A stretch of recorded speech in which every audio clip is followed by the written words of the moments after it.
आधी सास आधी माँ। सुबह के लगभग 7 बज रहे थे और कावेरी का बेटा कौशल अभी अभी मॉर्निंग वॉक करके लौटा था। लेकिन बहू रेणु वो तो आराम से अपने कमरे में सोई हुई थी। नींद तो कावेरी की भी खुल चुकी थी, लेकिन कुछ काम न होने की वजह से वो आराम से अपने कमरे में लेटी हुई थी। तभी अचानक से उसे कौशल की आवाज़ सुनाई दी। रेणु, रेणु कहाँ हो तुम? 7 बज गए और अभी तक तुम सो रही हो। अरे 1 घंटे बाद मुझे ऑफिस के लिए निकलना है। ये क्या तरीका है? जल्दी से मेरे लिए कॉफी लेकर आओ। कौशल की आवाज़ सुनकर कावेरी अपने कमरे से निकलकर बाहर आई। अरे क्या हो गया बेटा? क्या सुबह सुबह इतना हल्ला मचा रहा है? बहू को नींद आ रही होगी तो वो सो रही होगी। मम्मी आप जानती है ना, मुझे ऑफिस के लिए 8 बजे निकलना होता है और इस वक्त मुझे मेरी कॉफ़ी चाहिए। अब देखिए ना, रेणु अभी तक सोकर नहीं उठी। अरे कोई बात नहीं बेटा, कभी कभी इंसान का देर तक सोने का मन करता है। उसका भी सोने का मन कर रहा होगा, या हो सकता है उसकी तबीयत ठीक ना हो। मम्मी आप ना हमेशा रेणु की साइड लेती हैं। एक बात बताइए, अगर मैं ऑफिस के लिए लेट हो गया तो क्या होगा? हाँ बेटा, वैसे बात तो तेरी सही है। कोई बात नहीं, मैं तेरे लिए कॉफ़ी बना देती हूँ। इतना कहकर कावेरी रसोई में जाती है और कौशल के लिए कॉफ़ी बनाकर बाहर आती है। जैसे ही कौशल कावेरी की बनाई हुई कॉफ़ी पीता है, अजीब सा मुंह बना लेता है। वहाँ पर कावेरी का पति रमेश भी बैठा हुआ था। क्या मम्मी, ये आपने कॉफ़ी बनाई है या कुछ और? मेरा सारा मूड खराब हो गया इसे पीकर। क्या हुआ कौशल बेटा? तुम्हारी मम्मी चाय तो बहुत अच्छी बनाती है। अब ये कॉफ़ी आजकल के ज़माने की चीज़ है तो उसे बनाना नहीं आता।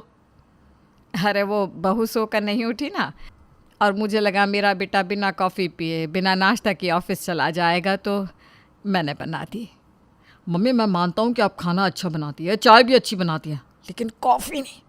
इसे पीने के बाद तो मेरे मुंह का टेस्ट ही बिगड़ गया है। इसीलिए तो मैं सुबह से रेणु को आवाज़ लगा रहा था।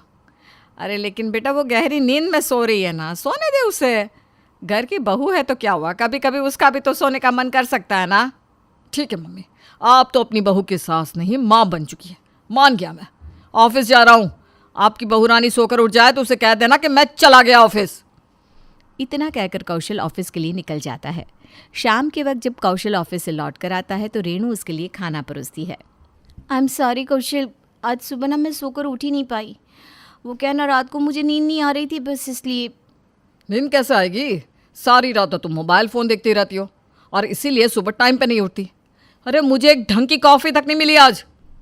कहाँ ना सॉरी, मैं कल से ध्यान रखूंगी। तू बहू को मोबाइल देखने के लिए डांट रहा है? अरे तू भी तो रात रात भर मोबाइल देखता है, मैंने कितनी बार देखा है तुझे। मम्मी मेरे ऑफिस के मैसेज आते रहते हैं, कभी कोई ज़रूरी काम होता है इसलिए देखता हूँ। रेणु को क्या काम है? अरे सबकी अपनी अपनी ज़िंदगी होती है बेटा। अच्छा चल, अपना मूड ख़राब मत कर, जल्दी से खाना खा। बहू ने तेरे पसंद की पनीर की सब्जी बनाई है। कौशल खाना खाने लगता है। क्या रेणु, सब्जी में बिल्कुल भी टेस्ट नहीं है। आजकल तुम कोई भी काम ठीक से नहीं करती हो। इतनी अच्छी तो सब्जी बनी है, क्या परेशानी है इसमें? मम्मी आप जानती हो ना, मुझे पनीर की सब्जी में ये काजू वाली ग्रेवी बिल्कुल भी पसंद नहीं है। और ये देखिए, रेणु ने यही बना दिया है। मुझे आज पनीर की सब्जी खाने का पता है कितना मन था। तू रुक बेटा, मैं तेरे लिए बिना काजू की ग्रेवी वाली पनीर की सब्ज़ी बना कर लाती हूँ। अब मेरा बेटा पनीर खाना चाहता है तो कुछ तो करना पड़ेगा ना। अरे मम्मी जी रहने दीजिए ना, आप इनकी आदत क्यों ख़राब कर रही हैं? इसमें आदत ख़राब करने वाली क्या बात है बेटा? मम्मी जी मुझे लगता है कि जैसा खाना बना है वैसा ही हमें खा लेना चाहिए। एक बार पनीर की सब्ज़ी ऑलरेडी बन चुकी है और अब आप फिर से बनाएंगी। अरे कोई बात नहीं बेटा, मैं समझ सकती हूँ तू थक गई होगी, लेकिन कौशल का इतना मन है तो बना देती हूँ। अरे कावेरी, लेकिन तुम्हारे भी तो घुटनों में दर्द हो रहा था ना। अरे कोई बात नहीं, मेरे बच्चे का इतना मन है तो मैं उसके लिए सब्जी बना दूँगी। ठीक है मम्मी जी, अब इनकी पसंद की सब्ज़ी तो आप बना ही सकती हैं, वरना मैं बना देती। पैर में दर्द होने के बावजूद कावेरी कौशल के लिए पनीर की सब्ज़ी फिर से बनाने लगती है। रसोई में जाकर वो खुद से ही बात कर रही थी। बहू और बेटे दोनों को खुश रखने के चक्कर में मेरी तो चटनी बन चुकी है। बहू की साइड लेती हूँ तो बेटा नाराज़ हो जाता है, और बेटे की साइड लेती हूँ तो बहू। समझ में नहीं आता क्या करूँ। अगले दिन सुबह के वक्त, मम्मी आज संडे है, आज तो मैं पूरा दिन घर पर आराम करूँगा। आराम करने की कोई ज़रूरत नहीं है, मैंने आपसे कहा था ना आज मुझे शॉपिंग के लिए लेकर जाना है। क्या रेणु, एक संडे ही तो मिलता है उस दिन भी अगर पूरा दिन तुम्हारे साथ बाजार में घूमता रहा तो फिर रेस्ट कब करूँगा? देखिए ना मम्मी जी, अगर इनको एक संडे मिलता है तो मुझे भी तो एक संडे ही मिलता है ना, जब मैं इनके साथ शॉपिंग करने जा सकती हूँ। बहू ठीक ही तो कहती है बेटा। अब वो तुम्हारे साथ शॉपिंग पर नहीं जाएगी तो किसके साथ जाएगी? तुम्हें उसे थोड़ा वक्त तो देना पड़ेगा ना। तो मम्मी आप ये कहना चाहती हैं कि मैं 6 दिन नौकरी करूं और एक संडे जब आता है तो सारा दिन बाजार में घूमूं? अरे मुझे भी तो आराम चाहिए ना। अच्छा एक काम करते हैं, तुम लोग ना सुबह सुबह शॉपिंग के लिए निकल जाओ, दोपहर तक वापस आ जाना। उसके बाद तुम आराम कर लेना और बहू की भी शॉपिंग हो जाएगी। लेकिन मम्मी जी, अगर मैं सुबह के वक्त शॉपिंग पर चली गई तो घर का सारा काम और खाना कौन बनाएगा? अरे तुम उसकी चिंता मत करो बेटा। अब देखो, अगर तुम दिन में जाओगी और शाम तक लौट कर आओगी तो कौशल आराम कैसे कर पाएगा? उसकी बात भी तो सही है ना। 6 दिन नौकरी करता है, एक दिन उसको भी तो रेस्ट चाहिए। ठीक है मम्मी जी, हम लोग सुबह के वक्त चले जाते हैं।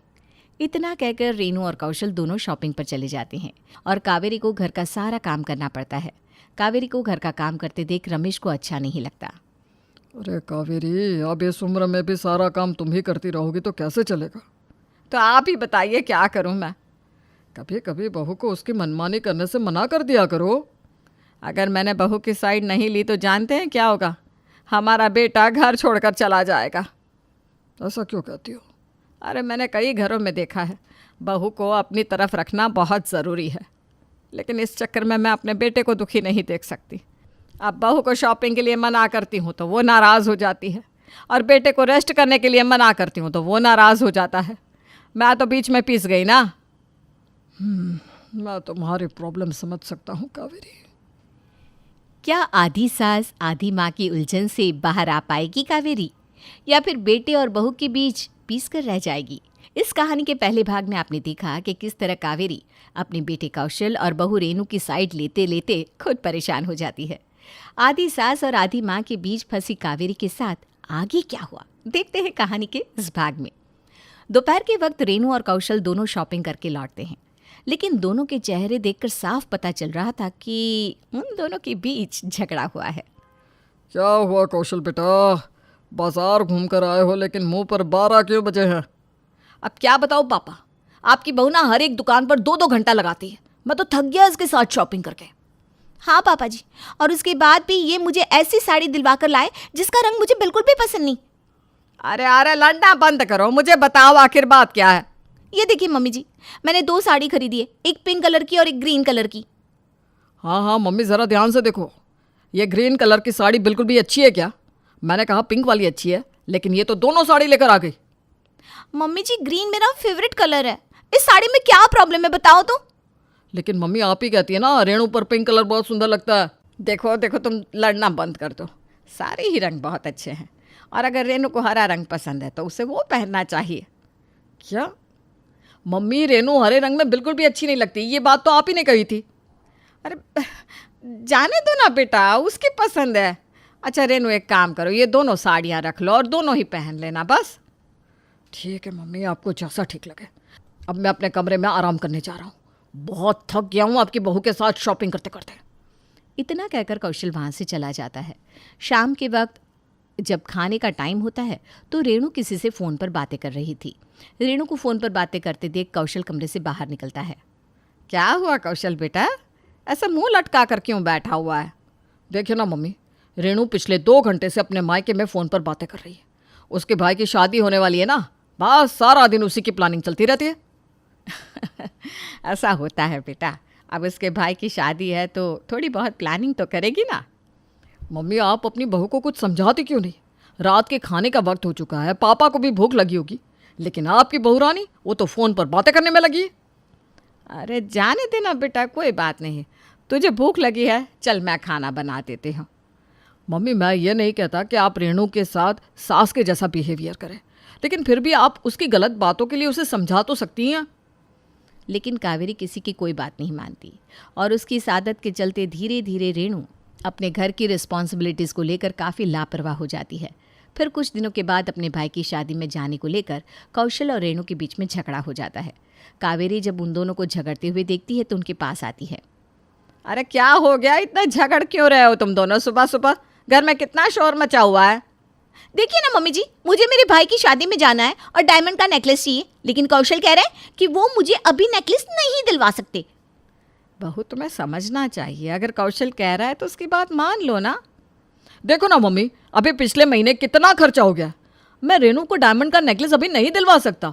और वैसे भी हमारी शादी में जो डायमंड का नेकलेस आपने उसे दिया था, ये उसे भी तो पहन कर जा सकती है ना।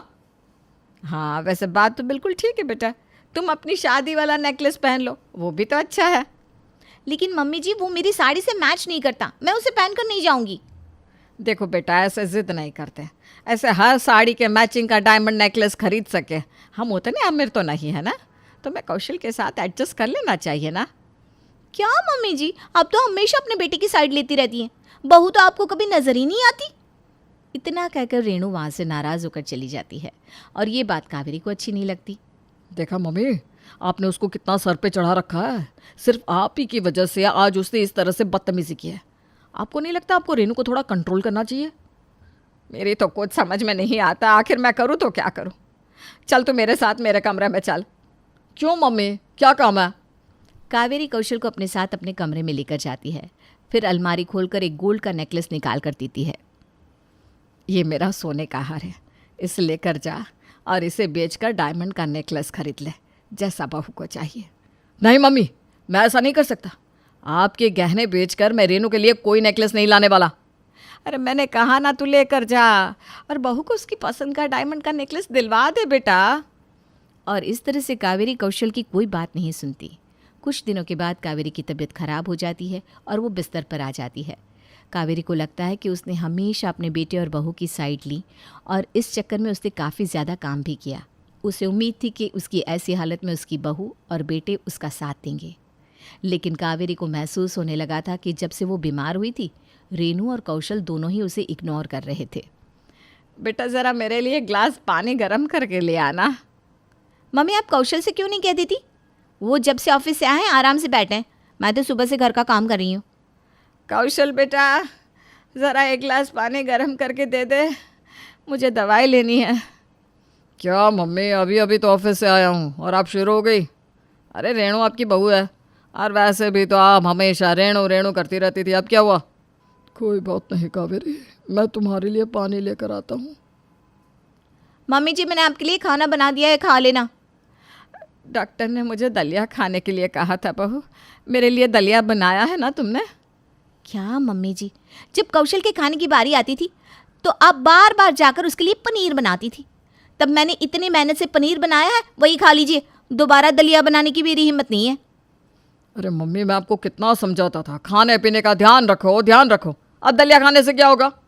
आप बिना समझ में नहीं आता किसकी साइड में रहती है। इतना कहकर कौशल और रेनू दोनों उठकर वहाँ से चले जाते हैं। कावेरी की आंखों से आंसू बहने लगते हैं। अब रोने से क्या फ़ायदा, मैंने कितना समझाया था तुम्हें कावेरी। लेकिन मैंने गलत क्या किया? मैं तो बस अपने बेटे और बहू को अपने साथ रखना चाहती थी। मुझे लगता था अगर बहू नाराज़ हो जाएगी तो बेटा मुझसे दूर चला जाएगा, लेकिन यहाँ तो सब कुछ उल्टा ही हो गया। ऐसा ही होता है। मैं ये नहीं कहता कि तुम्हें अपनी बहू के साथ सास जैसा व्यवहार करना चाहिए, लेकिन तुम्हें गलत बात पर उसे टोकना चाहिए था। अगर कौशल कुछ गलत करे तो उसे भी रोकना चाहिए था। आप सही कहते हैं, इतना कुछ करने के बाद भी मैं आधी सास और आधी माँ बनकर रह गई, पूरी तरह से कुछ नहीं बन पाई।